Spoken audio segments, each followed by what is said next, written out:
It feels like I'm a bouncy house at a 5-year-old's birthday party.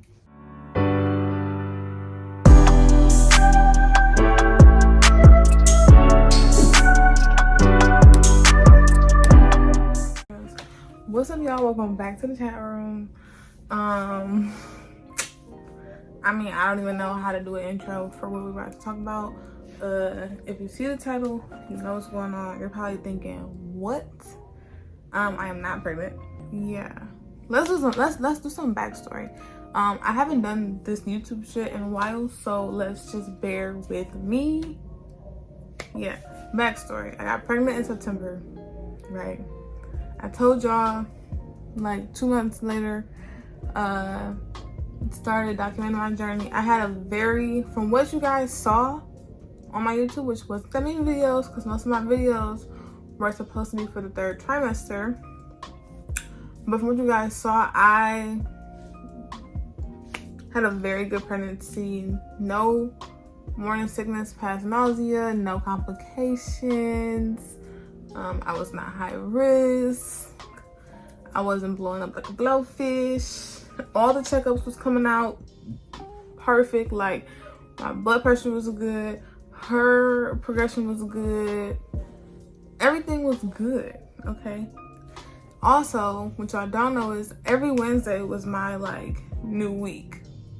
So, like, every Wednesday I would go from 22 to 23. So, every Wednesday I would be, like, geeks. Like, I counted my weeks to the T. Like, everybody who was around me on Wednesday, they knew what week I was, right? Because it was just such a, like, we're almost here.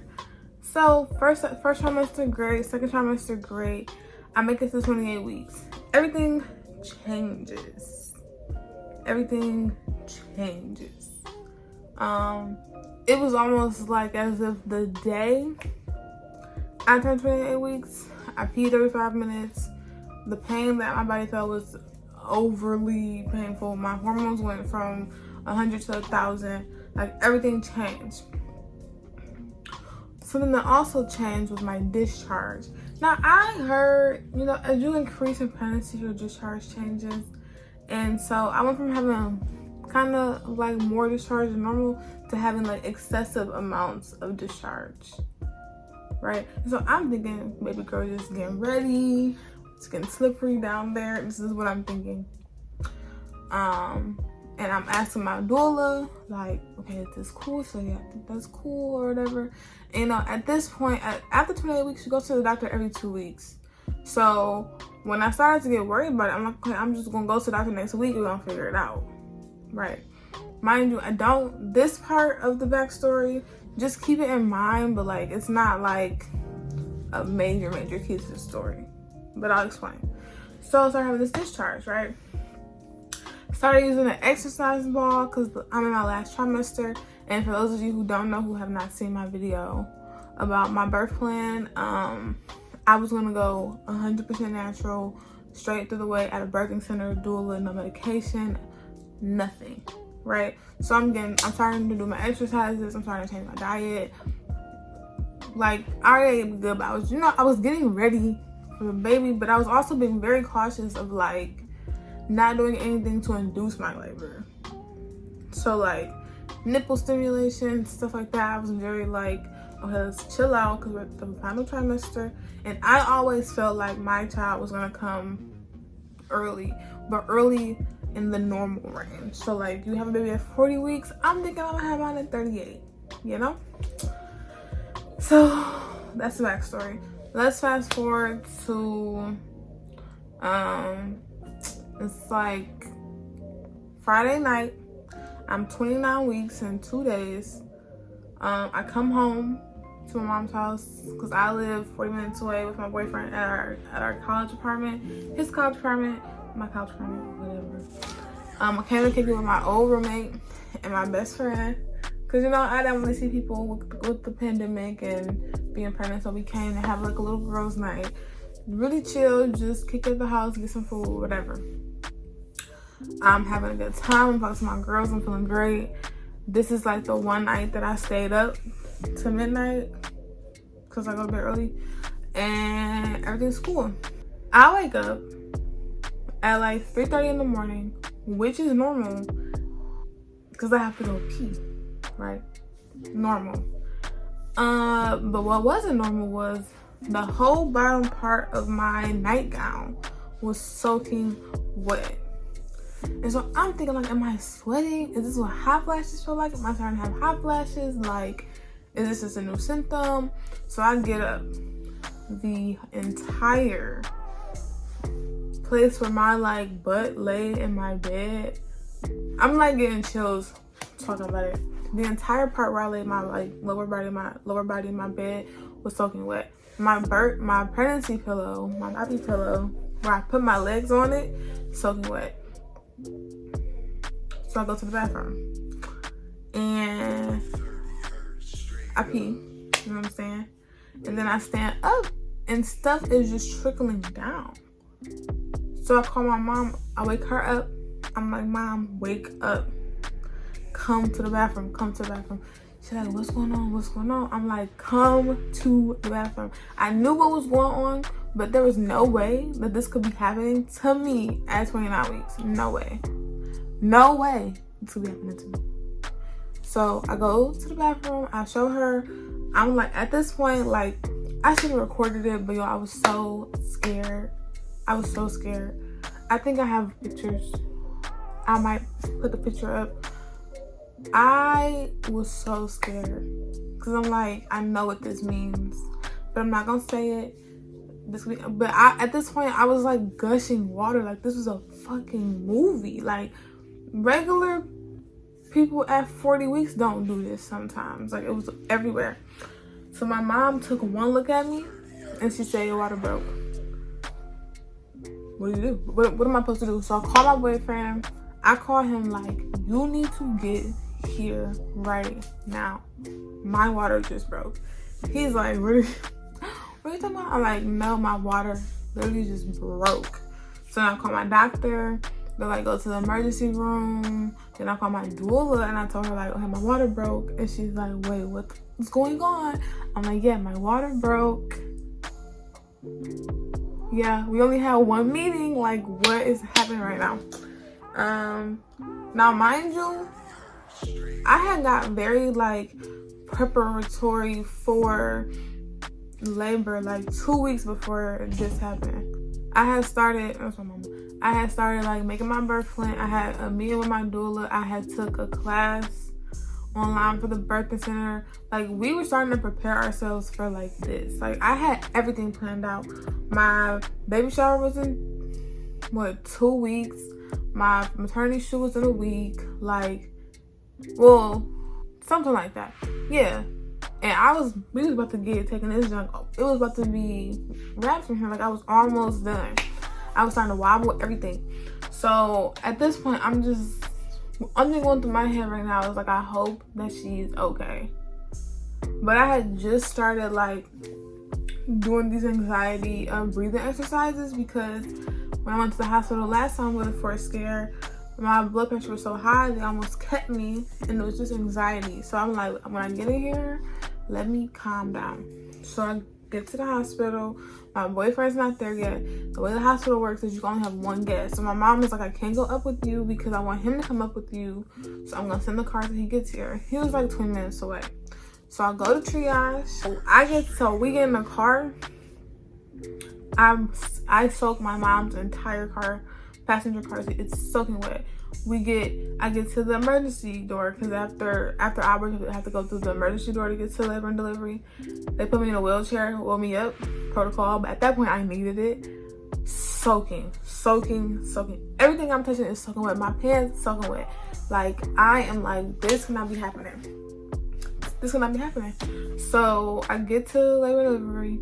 They like, yeah, your water broke. I'm like, yeah, I know. What are we gonna do? Okay. They ran some tests, took some swabs, checked my cervix. I wasn't dilated. No. I was 2 centimeters dilated. No. I was 1 centimeter dilated when I got there. But that's not labor. That's just what it is. They put me on the monitor. She was doing great. She was chilling. They like, okay, she chilling. Like, what's going on? I'm like, I don't know. So then they're like, okay, you have to stay. I'm like, for how long? They're like, until you have the baby. So basically what they told me and my boyfriend was, by the time he got there, they told us that what happens is when your water breaks prematurely, you have to stay in the hospital, because once your water breaks, there's a risk for infection. And so they typically keep all women in the hospital, especially depending on how late you are or how far along you are, because they want to make sure that you do not get infected, so that you and your baby can survive, right? So at that point, I'm 29 weeks and some change. 29 weeks and 3 days, because it's not Saturday. And they're like, the optimal time for you to deliver would be 34 weeks. And so you have to stay at the hospital until she comes out, which we're praying for 34 weeks. So I'm saying, like, I have to be in the hospital for a month. This is my first time ever being in the hospital. I have no idea what's going on. My first time being pregnant, it's COVID, and y'all want to keep poking me with all this stuff. Like, this is not my birth plan. I don't know what to do, right? That's something about inside of my head. On the outside, I'm like, okay. Because it's so true what they say, like, when stuff hits the fan when you're pregnant, your only concern is your child. At that point, I could care less what happened, like, to me on the surface, like miniature stuff that don't really matter, like being in the hospital, like getting poked, all that kind. Did not care. What I cared about was her, right? So, what's next? I get my IV in, I get a minute, boom. Now, I'm supernatural. I don't do non-natural stuff. So the first thing I asked was, can I have a labor naturally if everything goes well? They say yes, you can have it as natural as you want to have it if everything goes expected. Cool. That is not what happened. That is not what happened. As soon as I got into the hospital, they started telling me, okay, get this shot. Okay, you need to take this. You need to take down this fluid. Da da da. And so I was giving those nurses and those residents a headache, because before you put anything in my body, before you give me anything or you schedule me anything, you need to sit down with me and let's talk about it. Pros, cons, why you having me do it? What else can I do? Is there any alternatives? Like, what's going on? So I had to get a magnesium IV drip, which was very important because it was for the baby's brain development. It was awful. I could not eat for 24 hours. So not only did I wake up in the middle of my sleep and have my water broke and be rushed to the hospital and then be admitted to the hospital, when I got into the hospital, I could not eat. And luckily mine was 12 hours, but normally it's 24 hours. I cannot eat for 12 hours on top of having not ate since the night previous, and I'm still pregnant. Right, fun. I had to get 2 steroid shots in my butt for her lungs. Thank God they worked. And like some other stuff, like blood thinners, stuff like that. So we're doing good. So like, we in the hospital, me and my boyfriend, we figure everything out. We just chilling, we just waiting. At this point, his birthday passed, we in there, we just chilling, we just waiting. The neonatology specialist comes to us and they talk to us and they tell us, like, you know, the rules about having a premature baby, what their rules are. And then one of the doctors that I've worked with prior to this happening, that's one of my doctors, like associates, she told me, like, basically, keep it 100, there's a 50% chance you deliver your child within the first week. Okay? It just is. That's statistics, that's what happens, it's real life. On top of that, the NICU just told me, like, if you make it to 30 weeks, the chances of your child surviving and being okay literally skyrocket past the 90s. So, every day, I prayed for 2 things. For her to stay healthy and for us to make it 30 weeks. I would love to make it 34 weeks. I would love to. But I'm going to be honest, I'm going to be real, and I'm going to ask God for what I need, not what I want. And I needed her to make it to 30 weeks. I wanted her to make it to 34 weeks, right? So I was also on antibiotics because, you know, risk of infection, and they weren't sure if I was infected or if I was going to get an infection because my water broke. And so I had antibiotics. Turns out I was infected. I still don't know if I was infected so it broke, but I think it was that discharge. I think I had a really bad UTI. I just didn't know. And then I also don't know, like, because the hospital sucks. So anyway, so we in the hospital Saturday, Sunday, Monday, right? And they started to say, like, oh, you chilling, you a chill patient, you good, whatever. Baby's still doing good. I'm okay. I'm having these really bad gas pains. And I'm like, they keep talking about, oh, we can give you some gas medication. I'm like, I'm straight. I just gotta poop it out, whatever. And they also tell me, like, if you have a contraction, it's okay. You will have contractions. You might have Braxton Hicks because your water's broke, but you won't necessarily be in labor. So I'm like, cool. So Monday night I go to bed and I just don't feel that great. Like, I'm having these pains, whatever. Mind you, nobody knows what labor feels like unless you've been in labor. So when they tell you how it feels, what am I looking for? Okay?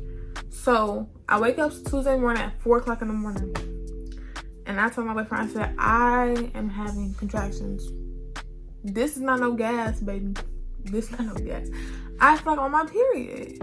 So to me, early labor really do feel like you're on your period. And I'm not on my fucking period. Okay? So I'm like, I'm having contractions. And I text my doula, I'm having contractions. Now, mind you, we had a meeting with our doula. Like, we had got our full doula payment plan, like, program in at the hospital. So I'm like, okay, when does it become? We need to be, you know what I'm saying? Because I'm still doing this 100% natural. So I text her, like, I'm having contractions. She's like, hey, write it down. Because for some reason, whenever I had a contraction, the monitor would not pick it up. Like, no matter, like they would not pick it up. So when I was telling my doctors, like, I'm having contractions, they did not believe me. So she's like, write it down. And she started telling me, like, what to do, like, how to go through them. Because they weren't that bad. Like, I would have them, and I'd be chilling. I have a video. I have a couple videos, a couple of clips, and I'm gonna post them where I feel like they should go. I'm 4 o'clock in the morning, I'm having contractions. We chilling though. I think I got some breakfast. I'm chilling. Also, I had for that shift, like, not that shift, but when 7 o'clock hit in the morning for the day shift on Tuesday, I had the staff nurse, which is the nurse who's like over all the nurses. So like, I had the best nurse in the hospital in labor and delivery at that moment. So around that time, I started pooping. Like, I went to the bathroom like 3 times. So I'm talking to her, and I'm like, yeah, I can't stop pooping. Like, I'm having contractions. They come in every 7 to 10 minutes. And she's like, oh, like, yeah, I think you're having a baby. I'm like, yeah, I do too. Mind you, I'm 29 in 6 days. I want to make it to 30. I need to make it to 30. Okay? So, I talked to the resident. She's like, I don't think you're in labor. I'm like, ma'am, I'm telling you. She's coming today. They're like, well, we're not going to do anything because we want her to stay in there as long as possible. And if you have to be in early labor for some days, then that's okay. Like, we want her to stay in there as long as possible. So I'm just like, okay, so I'm just in labor. Can't get my doula in here until I'm in active labor, and we're just chilling. And they won't check you because when your water breaks, they have to check you as little as possible because that can also give you an infection, right? So I'm just chilling. I want to say around 10 o'clock. Around 10 o'clock, shit got real. Okay. I started having contractions every 5 to 7 minutes. So I told them, go to hell. I'm calling my doula. Because there's no way me and my boyfriend can do this by herself under these circumstances. So I call my doula. She come through. We meet for the first time. we start doing our labor thing. They come in and they tell me, oh, you can't labor standing up because your child's coming prior to 32 weeks and you have to get another round of magnesium. Magnesium makes you feel like you're fainting continuously, right? And so their fear is that you're gonna get up and go to the bathroom and walk around, you're gonna faint and you're gonna hit your belly and kill your child. Valid. However, when I had magnesium the first time, I was able to get up, walk around, move around, because that's just not how it affected me to that degree. Like, I was okay to go to the bathroom. But since I'm in labor, they're like, oh, no. You can't even get up and go to the bathroom. So I had to get a bedpan, which was awful. I think I have a video of that. That's really disgusting. But I'll insert it of me using my bedpan. And then with me not being able to labor naturally, well, with me not being able to labor standing up, that was going to affect how my natural labor process went, because a lot of the best ways to go through your labor contractions and your waves is standing up. Those are the best positions. Using a ball, I had my ball, I couldn't do that. I had to literally be in the bed the whole time having contractions. And so we figured it out. We had some little techniques, whatever. I would lay on my side, bend over, across the bed, sit. I had my ways. We were figuring out. I labored, and I ended up getting like a bedside commode, like a bed, like a toilet on the side of my bed. I would labor on that toilet, because labor on the toilet is actually really good. And every time I asked for the bedpan, every time I sat on the bedpan, I had a contraction. Ooh, I'm feeling them right now, baby. Okay, so anyway, ouch. So let's see. So hours go by, hours go by. It's like 4 o'clock. They're like, yeah, I'm not seeing nothing on your monitor. I'm like, okay, I'm telling you, it's what we keeping track of. They're like, okay, they're like, oh, you ain't doing nothing for real. Okay. It hit like 6, 7 o'clock. I'm like, can y'all take me, because they starting to pick up. They're like, yeah, sure. They go in there like, oh, they're like, you are, because what they do, they did it, so instead of giving me the full fingers, they would just put a little thing you get for a pap in me, and they would open me up and just look. So when I told them I was in labor at 10 in the morning, I was at 2 centimeters. At 4 o'clock, I was at 2 centimeters. What? At 7, I'm at 3, 4. Right? So when I get to 4, no, I'm at 3, but then I'm getting more and more effaced. So she's getting in position, but my service is not open yet. But I'm thinking once I'm fully 100% effaced, boom, we're gonna open up, we're gonna be clear, we're gonna be perfect. So it's going into the nighttime now. It's 10 o'clock at night. They're like, yeah, you're still at 4. I have been at 4 forever. I'm like, okay.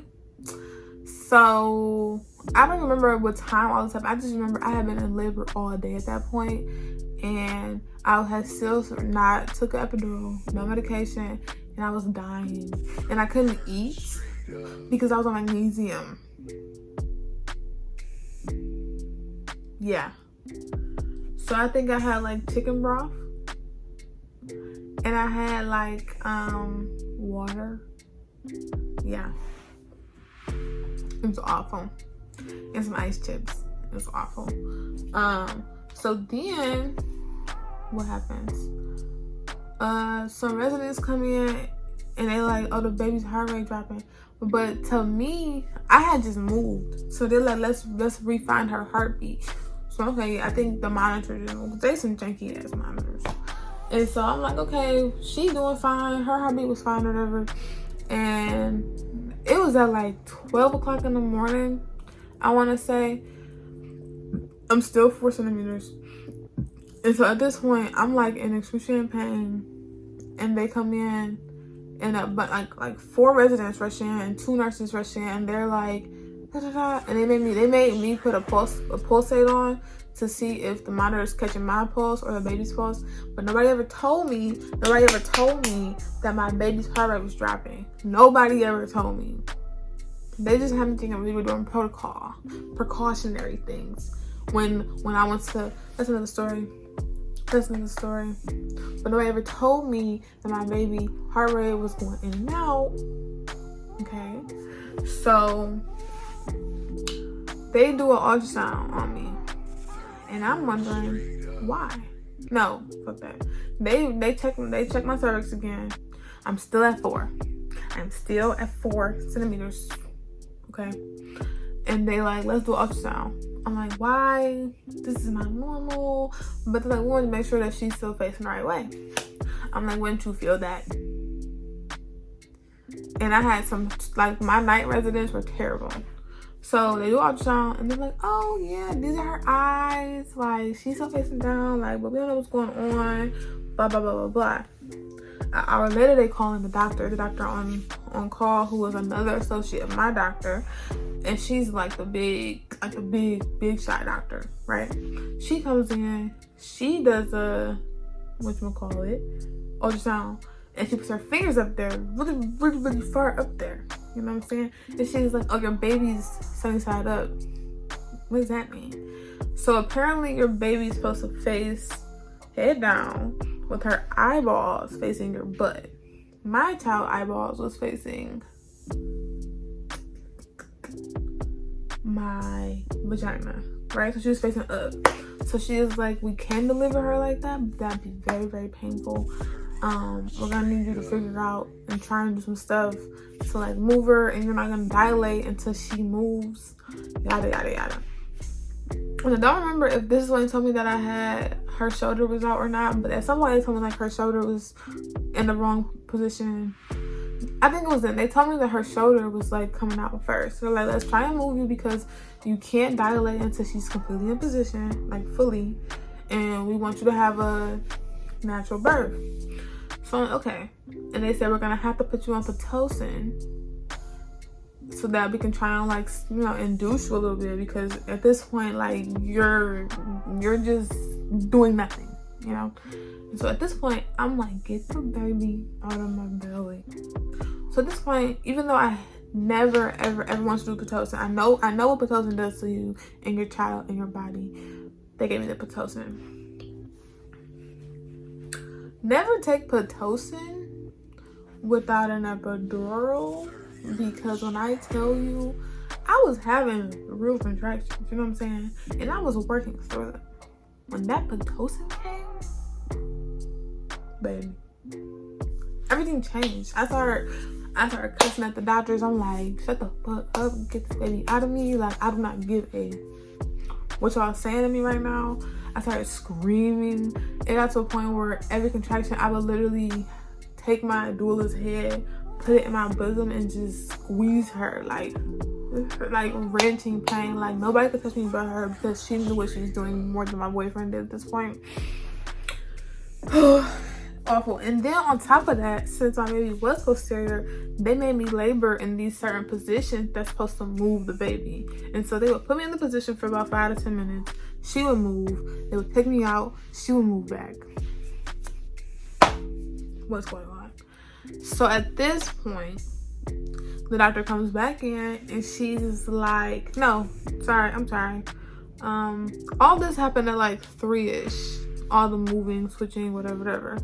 So around like 4, 5 o'clock, they came back and they like took me off the Pitocin. Didn't tell me why. They told me my child was getting sleepy. Right? What type of shit is that? Took me off the Pitocin, and then we tried to labor some more. Around like, I want to say 6 o'clock. I don't know what time it is now, because at this point, I'm so delirious. Me, my doula, and my boyfriend have at some point throughout the night fell asleep. I fell asleep through contractions twice. My boyfriend fell asleep on the floor. My doula fell asleep. Like, at this point, we're all falling asleep. I talked to my doctor on the phone, and she's like, do you want some medicine? Because at this point, I'm screaming and the whole floor can hear me. I'm like, no, I've got this far. Thank you. And let's just keep in mind, I went into labor at 10 o'clock officially on Tuesday morning, and I was 29 weeks and 6 days. My goal was to get to 30 weeks. So when I saw that clock turned to midnight for 30 days, I wanted her out. I wanted her out. This was enough for me, okay? So they came back in, and something in me said I have to get a C-section. Something in me said I had to get a C-section. And nobody wanted to tell me until it was the last minute. But me and my boyfriend, we knew that I was going to have to get a C-section. We knew. So they come in, doctor looking all sad. And she's like, she's not moving her shoulders first. And we can't deliver her like that. And if we don't do something, you're just going to be in pain. Like nothing's happening. You know, we have to make sure the baby's okay, yada, yada, yada. So we're gonna have to give you a C-section. My boyfriend almost lost it. Like, not in an angry way, but like he was definitely emotional because he's like, I did not want you to go on the table under the knife. But I was very calm at this point because I was having contractions. I was dying. Like, not literally. But I'm like, okay. And I was afraid, but like at this point it's like either you get her out or you get her out. Do it however you have to do it. So they rushed through my rights, rushed through the procedure. I signed papers. My boyfriend literally asked them like, can we get a minute? And they told him no. And next thing I know, I'm being wheeled back to the operating room. It looks just like Grey's Anatomy. It's a bunch of doctors all around in their you know, surgery clothes, and they lifted me onto this metal table. The anesthesiologist put that in. First of all, let's take a break and let's just address how I should have got the epidural. If not during labor, when they gave me the Pitocin. Because the way I did not feel him put the needle in my back, the way I did not see the needle, and the way my body like went away once he put the needle in my back, you know, quite magical. So I'm gonna tell y'all right now, unless you know for a fact your labor is gonna be natural, like you're at a birthing center, if you are contemplating on getting the epidural or not, get the fucking epidural, honey. Just do it. You know what I'm saying? Just do it. Just do it. Right? So I got the epidural.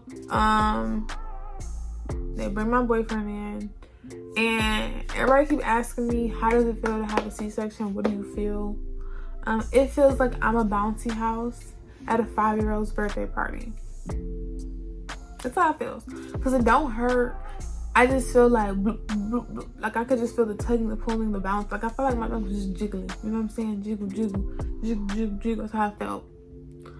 And then I was high as hell. They gave me fentanyl and a bunch of other shit. I don't know. Because I was nauseous. Yeah, I felt some pain in the beginning. They were just trying to keep me as good as possible. So, you know, I was drugged up, very much high when my child came out. And they tell me when they pull the baby out, I'm gonna feel like this pressure, like as if they just popped a balloon. Literally what I felt. I felt when she came out, it was like a whoosh. And I heard her crying, and I was too like out of it to be like emotional, because had I had her normally, I would have been bawling in tears. They pulled her out. I said, can I see her? Bad decision. They let that sheet down, lifted my baby up. She was covered in blood, and she was little. My baby was born at 2 pounds 13 ounces. Her name is Johanna, and she looked terrifying when she was born. I'm just keeping it real with y'all. That's why she looked terrifying. I was terrified. My boyfriend started crying. I don't really understand it because I was terrified. and he was crying, like, of like, I don't know, whatever. Then if you don't know this, well, this, maybe I'm dumb, but after baby come out, you have to then sit there for 30 minutes while they stitch you back up, right? So they stitched me back up, 30 minutes. I'm talking to my boyfriend. I did not get to hold my child at all. NICU was already there. They took her, wiped her off. They wheeled her around to me in the incubator. I looked at her. I heard a nurse say, "She looks like you, Mom." I didn't really see it. She was not bloody anymore. She was cuter. And then they took her away. And then after surgery, they took me into a room. I fell asleep. Ta-da! Yeah, so my baby was born March 10th, 2021, but she was due May 19th, 2021. And that whole experience just taught me, like, you are not in control. But it also showed me, like, God is going to give you what you need, not what you want. I wanted the baby shower. I wanted the pictures. I wanted to be pregnant the whole full term. I wanted the big belly. I wanted the full experience. I wanted to go 34 weeks with her in the hospital. But I needed her to be 30 weeks because my child is literally flourishing right now. She's home after being in the hospital for 4 weeks. She was always advanced. I gotta go. My child is crying.